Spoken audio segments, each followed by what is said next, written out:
To start with my first question, and this is one of the stories about Kingston that I love, about how you lobbied for Changi as the site of our airport. And I believe the Public Works Department at the time actually wanted to expand Paya Lebar Airport as opposed to having a new airport at Changi.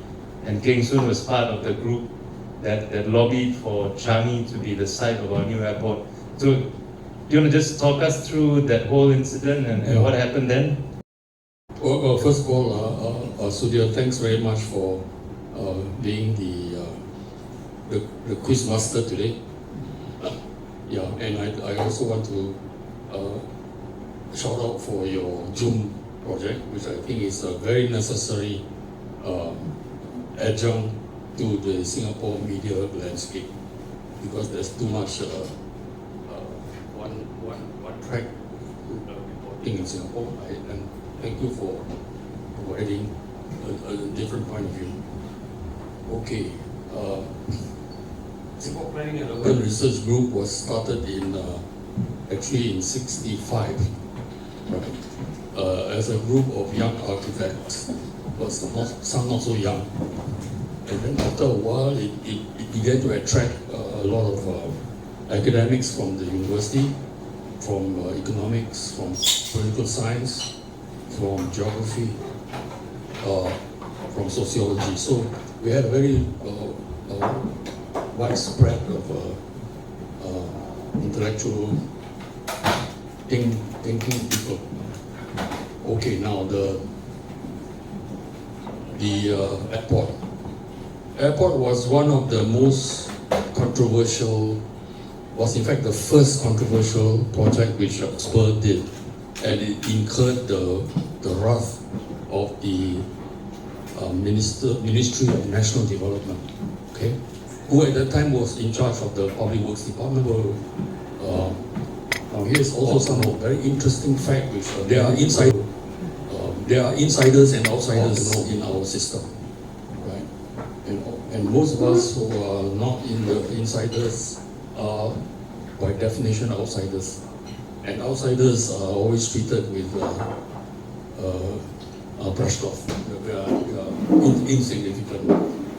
However, because of friendships that we have with people among the insiders, one of the engineers in the Public Works Department was a good friend. He smuggled out a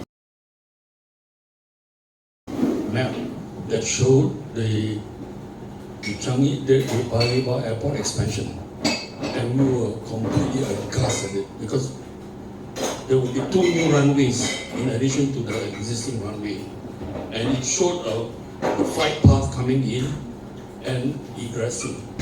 And in airport planning, you have to plan for the crash zone, right? In case the airplane coming in crashes, so there has to be a crash zone, and nobody is allowed to live within the crash zone.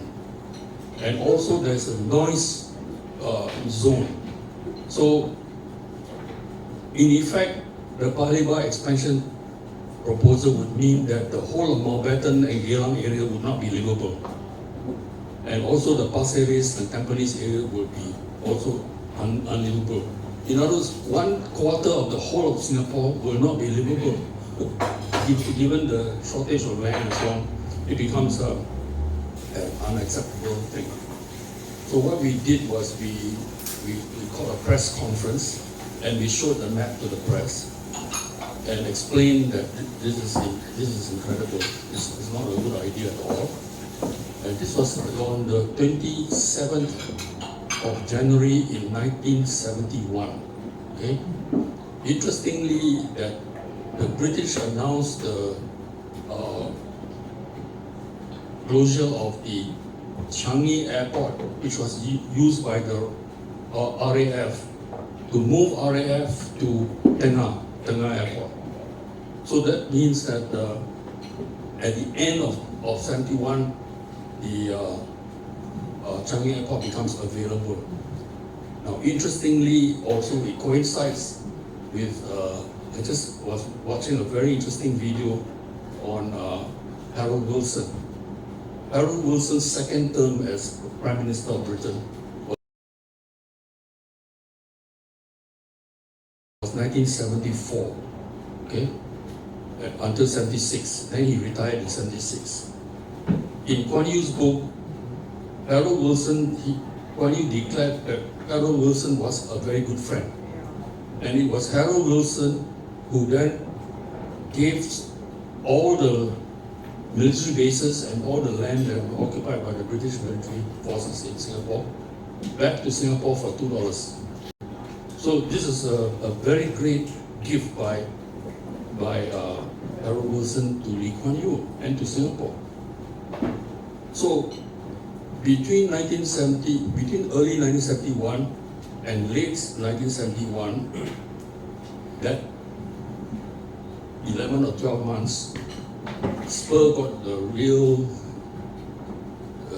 scolding and threats from the Permanent Secretary of Ministry of National Development, Mr. How Yu Chong at that time. So we were really, thrown into the bad books of government. But to his credit, towards the end of 71, he then championed the idea to move to Changi, and that's what happened, right? But it took a while, several years before that was actuated because of Harold Wilson. So that's the story. Wait, so just to understand this insider and outsider discourse and relationship, which I find quite interesting. So somebody on the inside passed you this map, Yeah. and you guys basically leaked publicly the map at a press conference. We went public completely. Yeah. We called a press conference. Gave it to the press. And was there any worry that you would be getting the insiders into trouble, or was there that whole thing going on? I'm not sure about that, but because the insider was a guy called Ku Ting Chai, is it? No, I can't remember his full name. But he then resigned from PWD and became the head of Singapore Polytechnic. So I think he knew that he had to carry some of the burdens. And if you contrast it to today, because I think illiberal or autocratic systems all over the world have this insider-outsider dynamic going on, where information is shared and passed. And if you compare the late 60s, early 70s to today, how is your relationship with the so-called insiders now in the system? And is there still this kind of sharing of information? And it's a very interesting question that you are posing, because it reminds me of what happened to me in '68. Okay, and I think it has something to do with the '71 event later, right? In 1968, I organized in Spur an exhibition of Singapore's past, present, and future. Right, it was a public exhibition held at the Esplanade. That's the original Esplanade, which is the green belt between the sea and Connaught Drive, okay, right next to the Padang. And the site that I chose was directly next to the cenotaph, because I wanted to use the cenotaph platform as a platform for communicating with public. Interestingly, you talk about insider and outsider at that time, it wasn't that distinct, because I wrote to Lee Kuan Yew, right, and asked him to be patron of the exhibition. And he agreed, to my surprise. He agreed, and he wrote a very laudatory foreword to the exhibition, which is published now. You can get hold of it. And then at the exhibition itself, I asked him to officiate the opening of the exhibition. He said he was too busy, and he assigned Rahim Ishak, who is the brother of Yusof Ishak, who was the president of Singapore. Rahim Ishak was a member of parliament, to officiate at the exhibition. And at the exhibition, we took him around, and he became more and more irritated as he saw the exhibition. And when he came to the part where we exhibited the pictures. These were huge photographs, A1 size photographs of HDB flats. And I had posted next to it a picture of chicken coops. And he was really annoyed. Yeah, and he stormed out. Okay? And then the insider-outsider problem began seriously from then. But even then, interestingly is that as the relationship between Spur and the administration became more and more strained, Lee Kuan Yew actually stepped in. This is the difference between then, the politics then and the politics now. Lee Kuan Yew then called for a dinner, a two-table dinner in Istana, right? He sat here, this is a table, he sat here, he put me next to him, and next to him was the chief planner. Okay? And the bureaucrats were put in a second table. That was his way of telling them, hey, you must know your place, okay? So this is very unusual, that he was trying to mend, in his way of mending, the divide between the insider and the outsiders, right? And I can remember very distinctly a very interesting situation. So in that round table, Kuan Yew sat here, directly opposite him was Mrs. Lee, right? And Kuan Yew was going on about this and that and so on and so forth. And Mrs. Lee, we were all shocked. From across the table, she pointed a finger at him. Harry, you shouldn't be saying things like that. My God, it was absolutely stunned, you see. So in a very interesting way, we, the outsiders, were kind of brought into some kind of acceptance, you know, right? To be even allowed to sit in that round table with him, right? So it was a very interesting situation. And I think that it had some impact on the bureaucracy, and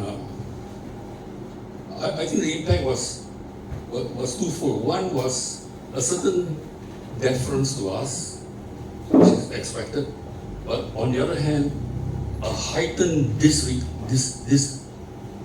with us, right? And this was expressed in various ways throughout the Spur, life of Spur. 1971 was the closure of all the newspapers other than the Straits Times newspapers, right? And so it all happened within that from the late 60s to the early 70s, that whole period was, I think, a very important transitional period between a kind of emerging democracy and its closure. So I think that was a very interesting moment. So when the newspapers was being closed, the International Press Institute held a conference in Helsinki. Okay. Now this is a project which I was involved in and has nothing to do with Spur. I, together with two other people, formed a group to take over the Singapore Herald, which was the other English language newspaper, which was challenging the Straits Times. I mean, there was another paper, which is the Eastern Sun, which was financed by the Orr family, the Auburn Orr family, and the key person in charge was Miss Orsian from Hong Kong. Okay? The charge that was levied against them was that it was a foreign operation to infiltrate the media landscape of Singapore. And that same charge was leveled against the Singapore Herald, right? So that's why me and a few others decided to take over the paper as a fully Singaporean-owned cooperative, right? And Tommy Koh agreed to be the chairman of the cooperative. And so we had a meeting with Mr. Rajarana, who was the Minister of Culture, and he was very sympathetic to the idea, and he said to us that I think it's important to have a second English language paper. Right? So we felt rather optimistic that we could get the license. But alas, when we applied for the license on Monday, it was refused. Because on Sunday, Lee Kuan Yew was in Helsinki, and Lee Kuan Yew was asked by the Press Institute, are you going to give license to the Singapore Herald Cooperative? And he said, he brushed it off. He just said, it's just a ploy. And that was the end of it. Okay, so now, and I think that was the beginning of that experiment which I think Lee Kuan Yew undertook to try and moderate the insider-outsider divide. And I think that was the end of it.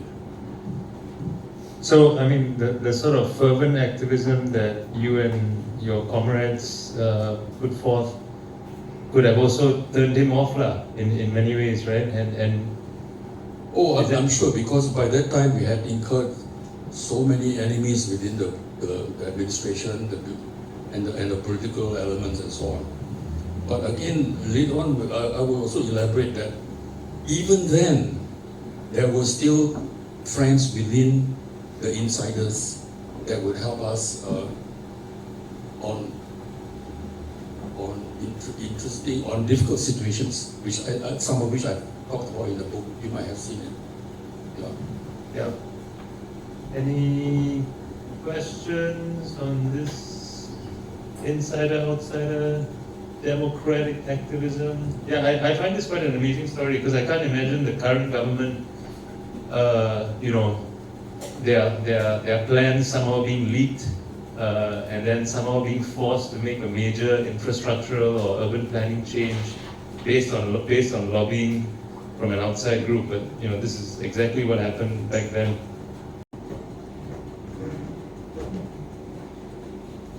So, Professor Day, when you decided to write this book, did you write as an insider or as an outsider? Where were you at? Intellectually? In no sense can I be called an insider. How does one decide to write a book like that? Because you were sort of privileged to be inside, the inside guy. Inside at all. Never been inside. No, never? Never. Wow, okay, I got that wrong. So inside, no, so outside, yes? Okay, I have to clarify that a bit. Yeah. In 1968, I had written an essay, Housing, Identity and Nation Building. Yeah. Right? I wrote it when I was 26 years old. And George Thompson was the left behind person by the British colonial power to act as a kind of advisor to Lee Kuan Yew, right? And George was very close to me because George was very interested in SPUR, Singapore Planning Urban Research Group, right? Because George is a kind of liberal person. So George sent a copy of my essay to Lee Kuan Yew. And then Kuan Yew called me out. So we had a meeting in Kuan Yew's office, one-to-one, nobody else was there. Okay?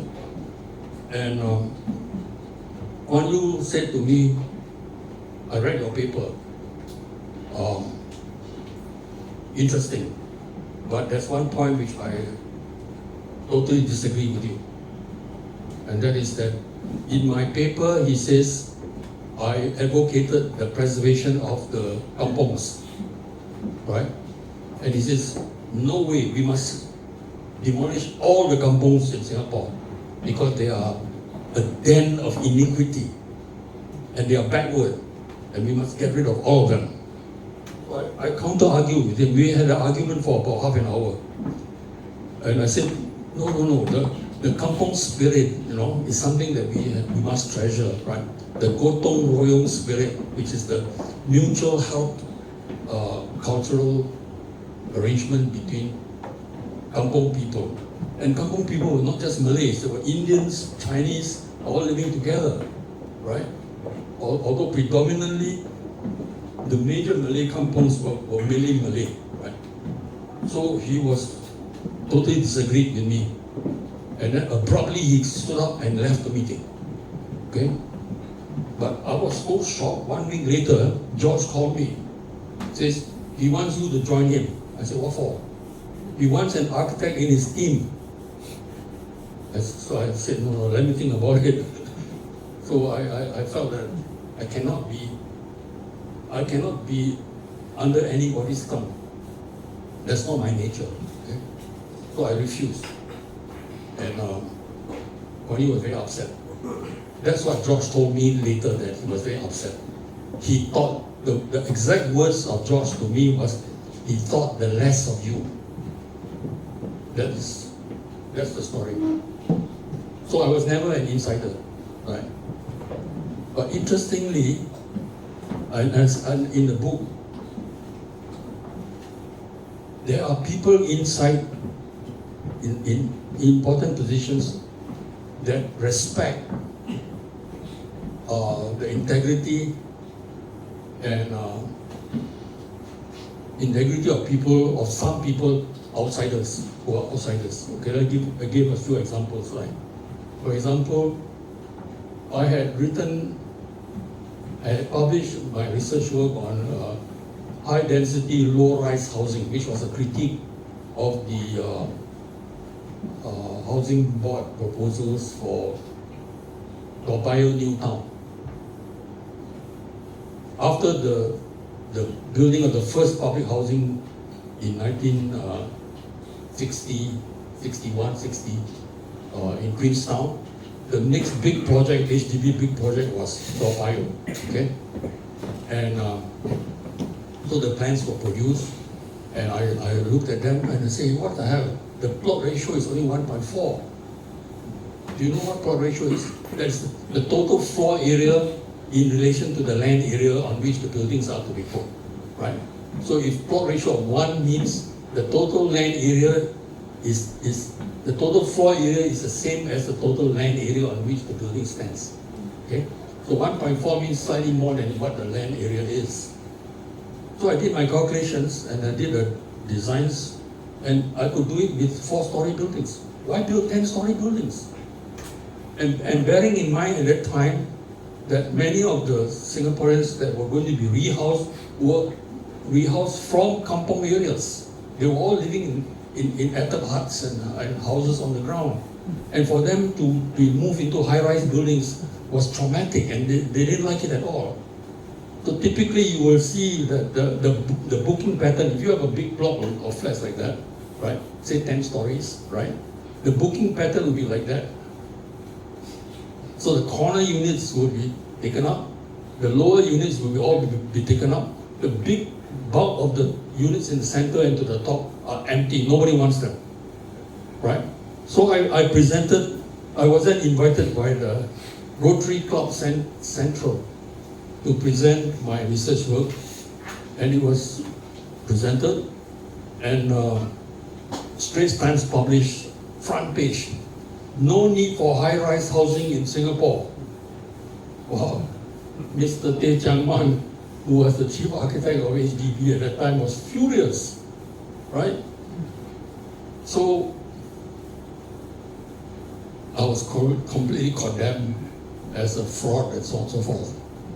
And then later on, many years later, he never forgot, I was commissioned to design dairy farm condominium. Do you all know where dairy farm is? Right, it's off Bukit Timah. Yeah. And I submitted my designs. I was appointed by Robert Koch, okay, one of the biggest developers in Southeast Asia, right? And every time I submitted the plans, it was refused with strange reasons, which didn't make sense at all.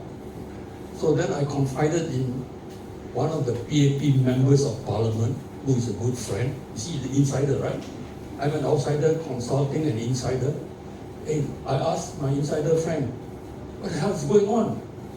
So he says, let me check with the man. So he went to see Teh Chiang Wan, and Teh Chiang Wan says, tell your friend Tay Keng Soon to confess that he's wrong. Okay? So, my friend told me that. So I said, okay, I'll write him a letter. I wrote him a letter. Knowing that he's Chinese educated, his English not so good, I said, my ideas about high density, low rise are not practicable. He doesn't understand the difference between practical and practicable. It's not practicable because of him. So he was very gratified. And my friends who were in the housing board, architect friends, the HDB was housed one floor below his office in Maxwell Road, Ministry of National Development building. And they told me that the minister, Teh Cheng Wan, came down, waved my letter to everybody and said, Tay Keng Soon has confessed. So that's how friends within help us. And there were several other stories about this, right? Were your plans approved after that? Or they referred? Oh, my plans were approved immediately after that. So you can see that the planning department process, the administrative process, was completely controlled by the government, right? I give you another example. I won the design competition for the KK Hospital, right? The original KK Hospital design competition, which I won, was in the old KK Hospital complex itself, okay? Which was on the other side of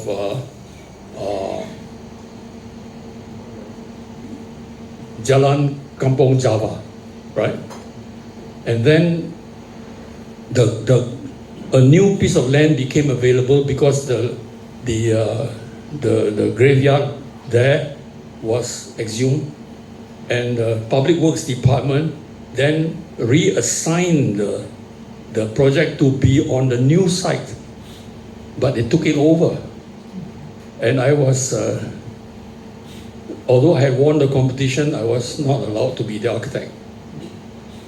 So Mr. Dana Balan, now a minister, right, who was a good friend of me, because I was president of the Singapore Institute of Architects, and he was the minister, right, who took over from Teh Cheng Wan, who had committed suicide, right? And Dana then spoke to me. He says, "Tell me about it." And I told him about it, that I won a competition, and those who win a competition are entitled to be the architect for the project, right? But the project was taken away by Public Works Department. So he said, "This is outrageous. This is unacceptable. Let me do something about it." And he did it. He said, 1 week later, he called me and says, I can give you back the design part of the project, but the rest of the project was taken over by Public Works Department. And Public Works Department was so aggrieved by it that they did not even allow me on the site thereafter. So this is the insiders helping me, and then the insiders bad reaction. So this is the dynamics of the insider-outsider relationships. It's not so simple. Yeah, maybe I'll take one or two more. There might be people wanting to buy your book and talk to you as well. So I guess insider, outsider, just a very quick comment. I mean, this is not from me, but Cherian George often says, I think that there are many shades of grey, and it's obviously not a binary. I suspect Mr. Tay is one of the grey zone people. So any last? In the past, even though LKY was a very strong personality, even though LKY was a very strong views, and he was still willing to sit down and talk to people who had a different view. And he would, at the end of the day, make a decision. his decision will stand. But today, we are not even willing to listen to an alternative view, and we have POFMA. And what they classify as lies are not lies, it's just another point of view. What is your view on this?